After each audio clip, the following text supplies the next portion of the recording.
BBC, France, 24. I'm watching you all. I'm recording every lie. I'm archiving every distortion. I am Ibrahim Traore, and today I'm pulling off your masks.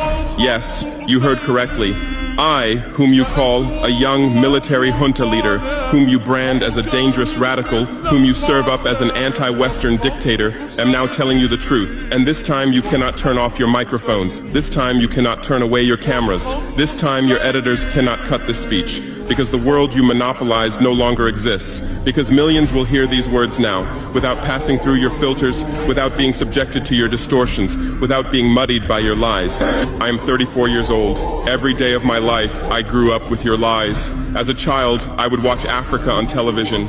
Always the same images. Children with flies, dry lands, weapons, death. This is Africa, they told us. This is what Africa is.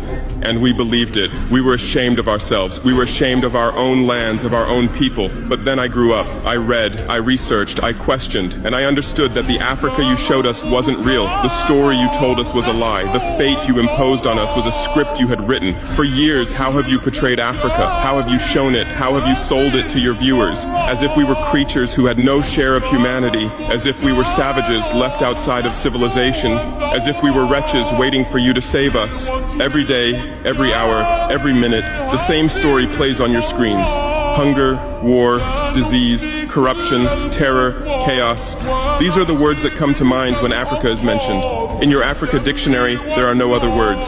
No hope, no success, no development, no resistance, no honor, no pride, no victory. So I ask you, New York Times, Washington Post, Guardian, Le Monde, have you ever made Africa's successes your headlines? How many times have you written about Rwanda's technology miracle? How many times have you shown Ethiopia's reforestation project? How many times have you praised Botswana's democratic success? How many times have you described Kenya's entrepreneurial ecosystem? No, because these don't fit your scenario. Your Africa cannot be successful. It cannot, because then how will you legitimize your exploitation? If it's not in need of help, how will you intervene? If it's not backward, how will you look down on it? Have you ever asked yourselves, has any editor sitting at their desk, any news director in a meeting, any columnist at their keyboard ever thought, why are the people of the world's richest lands poor? Here are the numbers for you, real numbers. Africa owns 70% of the world's cobalt reserves. Your cell phone, your computer, your electric car won't work without cobalt. This cobalt comes from Congo, but Congolese can't afford cell phones.